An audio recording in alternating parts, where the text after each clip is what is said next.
Hey guys, so I am on the way to Calais because my sister's going down here. She went down for a week a couple of weeks ago and helped out all of the volunteers there, got a load of food, raised about £1,000 to get supplies to take to the people there. And she's going back, and I said, let me know when you go back because I really want to go there. I want to make a film about it, I want to vlog about it. And also I just want to give a helping hand and kind of get a bit of the truth of the situation, really. What is going on with our world?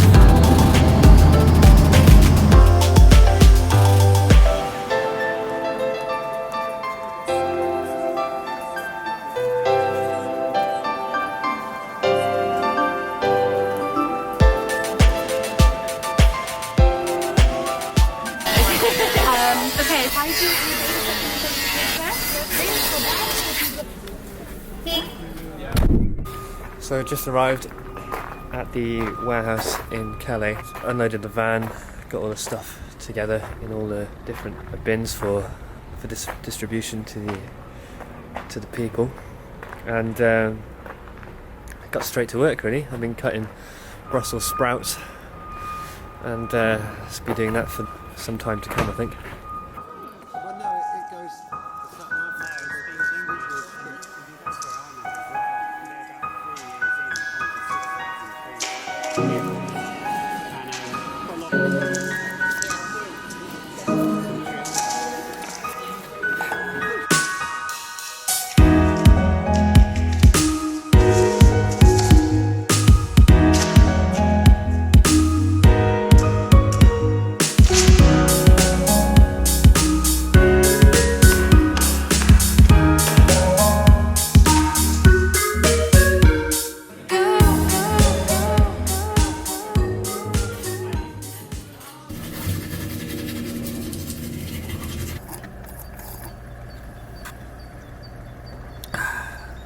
Last night it was cold, like it was really cold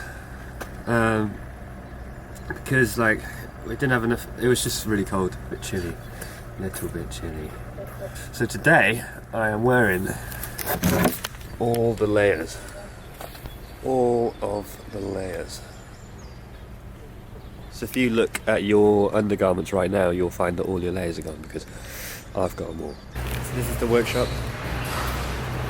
This is what's going on here. This is where they've been building the shelters for the people out in the camp. So the amazing thing about this place is everything here has been donated by just people, you know, and the scale of it is massive. It's crazy. It's all incredible working order, and everybody's getting on with things, and everybody's doing their thing. All the volunteers, all doing it out of their own time.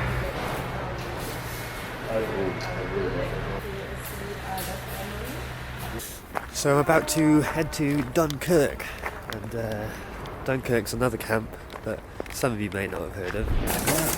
Yeah. So that's going kind of like in September, but we worked in there. So we're here in the Dunkirk camp. Just had a little walk around and seeing what's going on. It's pretty muddy, but people are very friendly here. It's really lovely. We're about to set up the kitchen and get some food served to the people.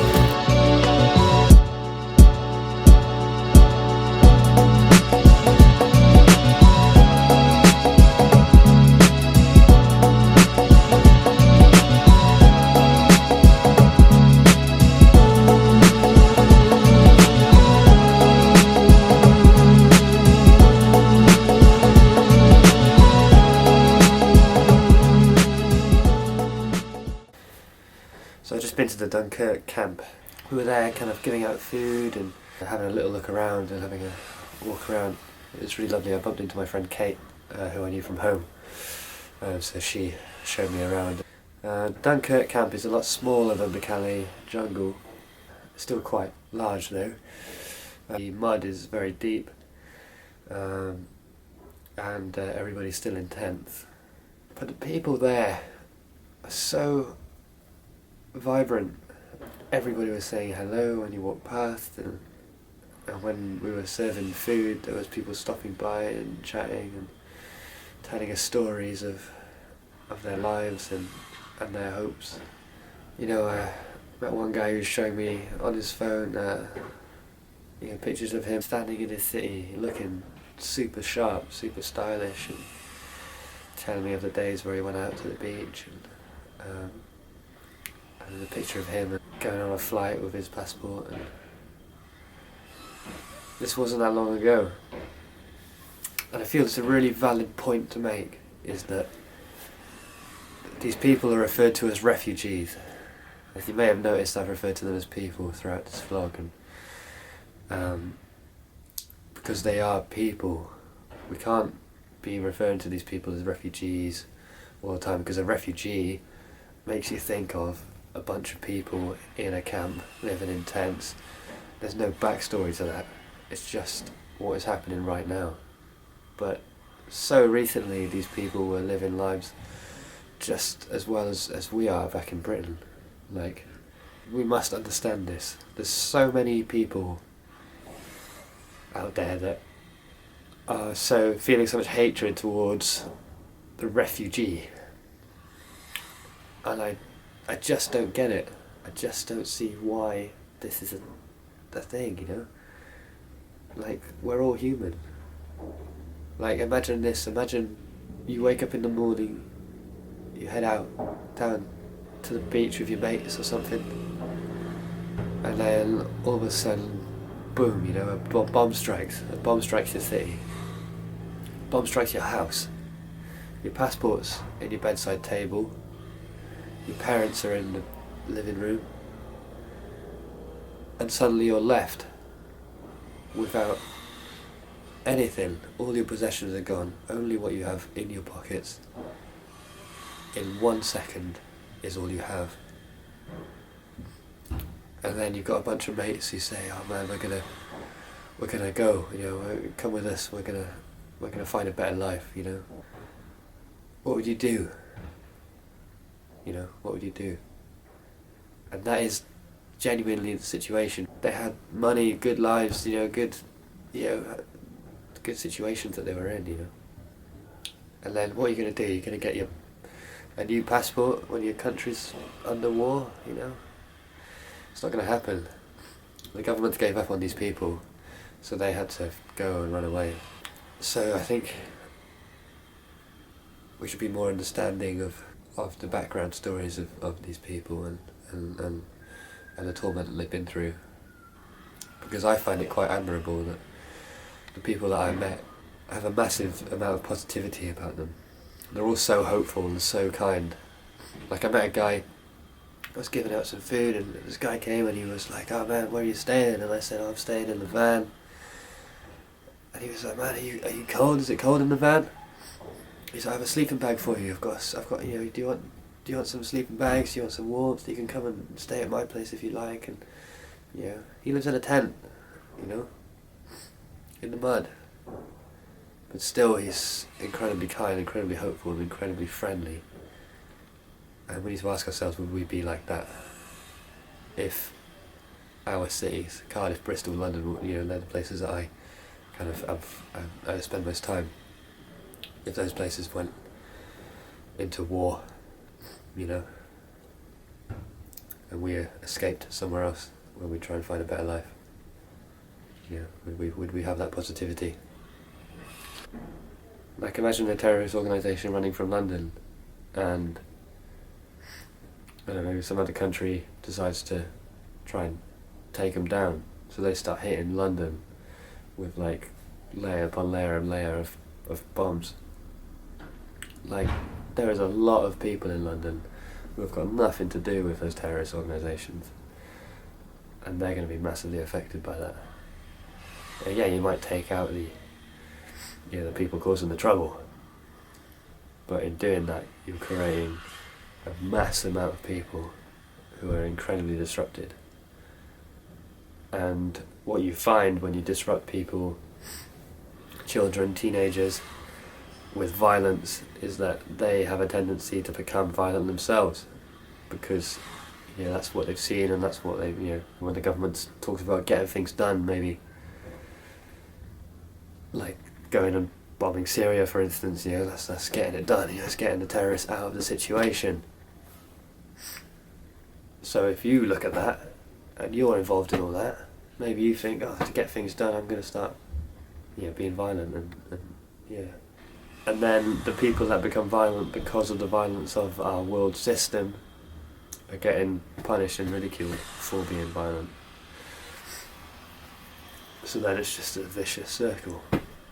But what I experienced was a community of people who have been through torment, who've travelled across the world, and are hopeful of a better life. And they come with kindness and hope. And that to me is incredibly inspiring.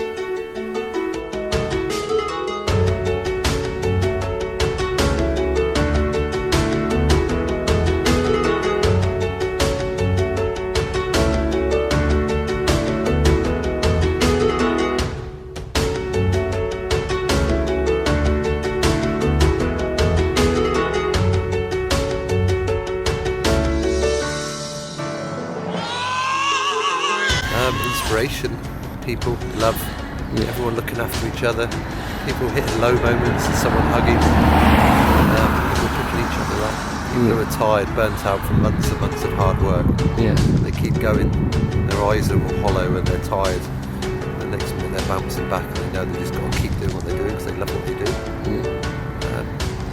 I found contentment here amongst everyone's on the same mission, doing the same cause, feeding people, loving people, looking after, protecting them. And we've all become one big family, and even the refugees, I hate that word refugee, human beings or people in the camp that are on the same level with, being able to sit with them and hold their hands and listen to their stories and feel their tears and look in their eyes and see it and feel it, makes me even stronger, because I'm like, right, I'm here for you, I'm going to be here for you.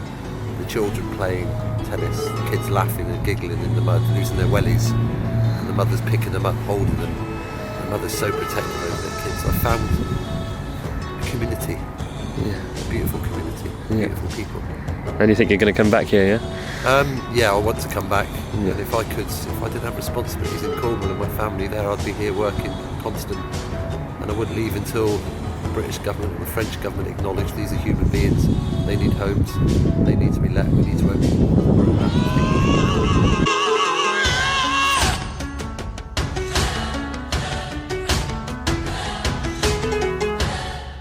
Thank you.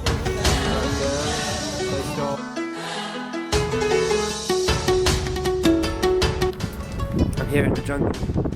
It's pretty amazing here. There's people who are amazing, really lovely people. Just had some food in a cafe. There's such amazing food.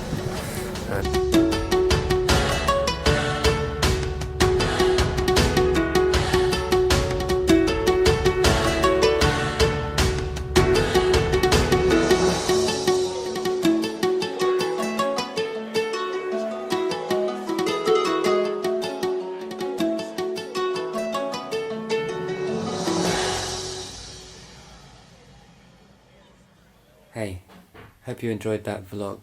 I just wanted to give a bit of a conclusion, really.